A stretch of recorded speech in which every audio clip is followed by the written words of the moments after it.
il y a des voitures qu'on trouve belles, qu'on voudrait juste regarder. On l'a dans notre stationnement, on ne veut pas la conduire, c'est un citron, mais on la trouve belle. Comme pareil, les sables, c'est oui, ça? Entre autres.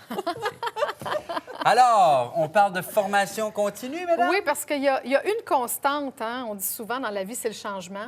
Et sur le marché du travail, c'est encore plus vrai. Peu importe le domaine, il y a toujours des mises à jour à faire, et encore plus aujourd'hui qu'hier. Ça va tellement vite. Il y a toujours des nouveaux modèles. Il y a toujours, Patricia, oui, puis hein? il y a des nouveaux processus, des nouvelles technologies. Donc, on sait comment ça va vite. Et de toute façon, c'est sûr que quand on s'intéresse à faire des formations, c'est aussi un signe qu'on envoie à son employeur, par exemple, qu'on a de la motivation, qu'on est engagé face à son propre emploi et on veut donc s'améliorer ou évoluer, si on veut, dans notre emploi. Donc, c'est donc certainement un avantage, même si c'est devenu presque une obligation avec le temps. Maintenant, si un tiers des Québécois, en fait, à peu près suivent la formation continue, maintenant, en 95, c'est à peu près un travailleur sur 5, mais il y a certains pays comme les États-Unis, l'Europe, on parle plus de près de 50 en fait, des travailleurs qui sont en formation comme ça et de façon peut-être encore plus structurée et organisée qu'ici. Alors, pour nous convaincre dans nos semaines de fou, en plus d'ajouter des cours puis des devoirs et tout ça, des travaux, qu'est-ce que ça peut nous apporter concrètement de faire de la formation continue? Bien, en fait, bon, premièrement, d'abord, il y a une question de s'adapter à la réalité du marché de l'emploi. Et là, c'est là qu'on en parlait tantôt, c'est qu'il faut vraiment... les compétences évoluent très vite, les connaissances évoluent très vite, les équipements, la technologie. On disait pendant un certain temps que... Bon, en fait, on dit encore qu'aujourd'hui, les compétences reliées à un emploi sont bonnes pour à peu près 8 ans. C'est le cycle et après ça, elles deviennent un peu désuètes. Mais dans certains domaines, si on parle des domaines des technologies comme tel, le domaine de la santé, on est beaucoup plus autour de 3 ans, 2-3 ans. Et après ça, on est déjà en mode de désuétude. Donc, il faut continuellement aller en chercher. Il y a des ordres professionnels qui sont assez exigeants là-dessus. Le Barreau du Québec, par exemple, va exiger 30 heures au moins de formation aux 2 ans. Mais c'est ça. Le gain principal, c'est de continuer à bien performer, finalement, dans son domaine, dans son industrie et aussi possiblement d'évoluer. Il y a aussi de la formation continue qu'on peut aller chercher pour s'adapter à l'évolution de notre propre emploi. C'est-à-dire qu'on peut, par exemple, avoir travaillé plutôt du côté des opérations. On vous offre un poste de chef d'équipe. Bien, à ce moment-là, le WOOP, il y a plus des questions de gestion qui entrent en ligne de compte. Et là, ce serait intéressant d'aller chercher une formation pour de la supervision de personnel, par exemple. Et il y a beaucoup de formations en gestion. C'est parmi les plus populaires, si on veut, dans les universités, par exemple, comme exemple de formation continue. Donc, et c'est donc une des raisons pour lesquelles, entre autres, on va devoir aller se former aussi. Donc, l'évolution de son travail. Je le disais à la blague là, tantôt, c'est sûr qu'on est très occupé à partir du moment où on travaille à temps plein. Après ça, vient le conjoint, les enfants. On ne veut surtout pas se tromper. Comment on peut faire pour s'assurer qu'on fait vraiment le bon choix de formation? Parce qu'il y en a une panoplie, là. Bien, c'est sûr que, bon, il faut que la formation, premièrement, soit reliée à son propre emploi. Donc, exemple, c'est sûr qu'un cours de danse, c'est peut-être pas la chose qui va séduire l'employeur si, au fond, vous travaillez dans un tout autre domaine. Donc, il faut choisir quelque chose qui est pertinent et qui va être en lien avec son propre emploi. Je pense que ça, c'est très important.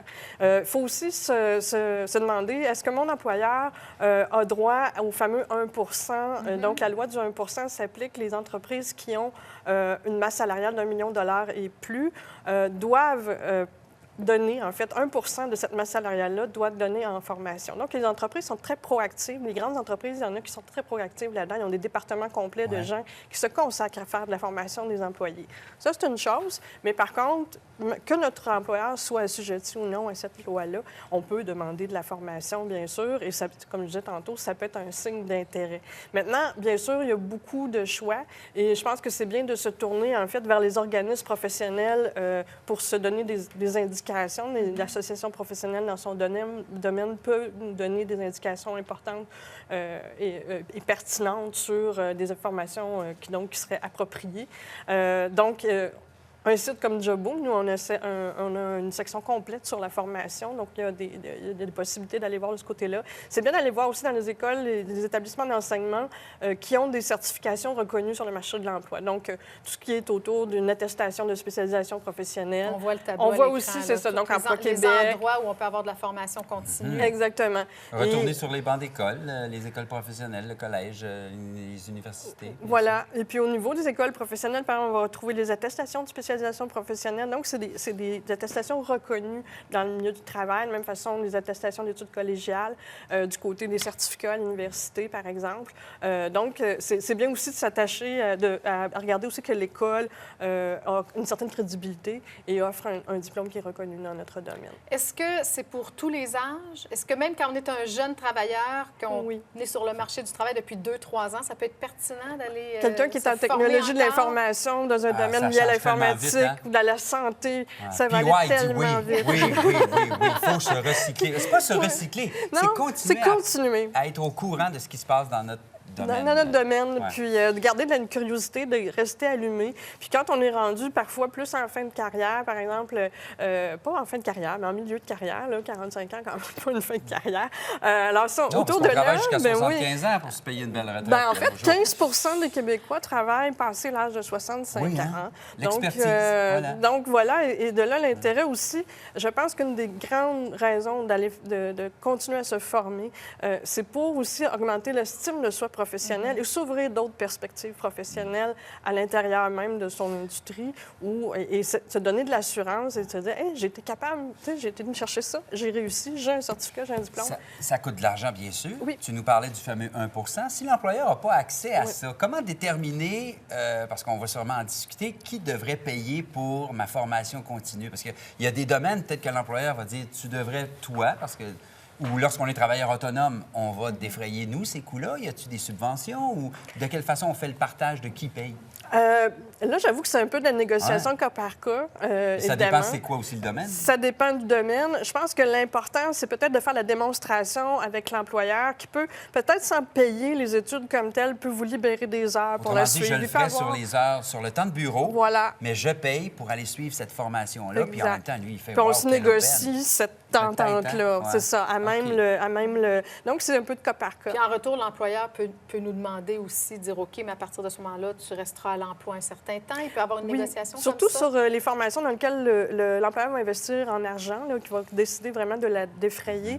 Là, il va y avoir probablement des règles qui vont s'appliquer. Par exemple, si on quitte à l'intérieur d'un certain délai l'entreprise, à ce moment-là, ça se peut qu'on vous demande de le rembourser, mais ça, c'est des choses qui vont avoir été établies lors de l'entente initiale, normalement. On parle souvent à l'émission de conciliation travail-famille, mais tu peux peut-être nous donner des conseils pour la conciliation travail-famille-études, parce que là, ça devient compliqué tout ça, là. Hein? Il y a une organisation à faire autour de ça. Je pense que l'important, c'est quand on se lance dans ça, dépendamment évidemment de l'envergure du programme et de la formation, c'est important d'avoir à la fois le soutien de son employeur et le soutien de sa famille ou de ses conjoints. Ceux qui vont aller faire des formations de type MBA, par exemple, ou des formations de plus longue durée à l'université, c'est un investissement de temps, d'énergie, de disponibilité. Les gens qui font des MBA, souvent, ils disparaissent de la vie quotidienne normale.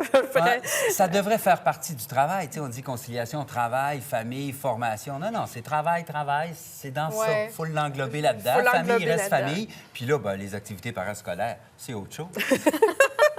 Merci, Patricia. Merci beaucoup. Si vous venez de vous joindre à nous, dans quelques minutes, on va aborder la chronique santé avec la Doc Laberge. On va aussi avoir la chronique techno de Camille. Mais pour l'instant, c'est les télécommandes et PY.